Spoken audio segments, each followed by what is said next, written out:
Dr. Edward Bach was a well-respected Harley Street practitioner and homeopath.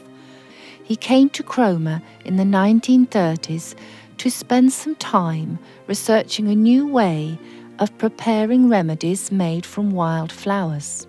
100 years ahead of his time, he believed all disease originates in the mind as negative emotions and wrong thinking. He felt that in order to restore health, it was important to make a person feel happier. From his work in Cromer, he was pleased to find his simple and safe flower remedies could restore a calm and positive outlook. From such simple beginnings, they are now used worldwide. Just south of Cromer, along the cliffs, about half a mile, we come to the lighthouse. And we've come here today to walk down the cliffs because there's a profusion of clematis there, and hopefully we're going to make our remedy today. Dr. Bach, while he lived in Cromer, would certainly have explored all of this area, so we are walking in his footsteps. The Bach flower remedies are a set of 38 flowers, each of them for a different aspect of the human condition. The first 12 he made, 8 of them around Cromer, are called the 12 healers. These special flowers are for the 12 personality types he defined. Almost like family members, we exhibit common traits, good and bad, that formulate our true nature. So interestingly, our individual natures embody some of these flower types and also provide us with some keen challenges as we strive to overcome our weaker natures and encourage our strengths.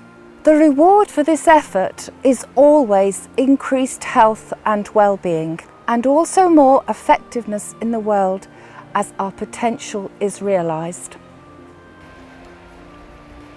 It's interesting to think about why he chose the flowers he did. Perhaps some of you have come across the doctrine of signatures. This applies mainly to herbal remedies. The idea is that there's a message in the flower that indicates what it can be used for. This is often quite simplistic. Dandelion is yellow, so it's used for jaundice. Cyclamen has ear-shaped leaves, so it's used for ear complaints. Lungwort has spotted leaves, which looks rather like a lung.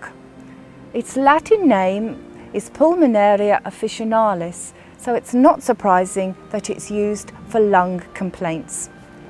Dr. Bach understood this concept and he turned it into an art form expressed in his flower remedies. Walking across the Cromer cliffs in August, you will see the slopes draped in the soft, floaty blossoms of clematis or old man's beard. It grows where there is chalk. This is the remedy for the spacey, ungrounded people disinterested in life. They may prefer to daydream and fantasize about better times to come. The message in the plant is clear. The creamy white blossoms float through the treetops, far away from the root. The root could be as much as 30 yards away and impossible to find. The message continues into the seeds, as they are wind-borne, carried away great distances before they fall to the ground and, embodying the positive nature of the remedy, bury themselves into the soil to germinate.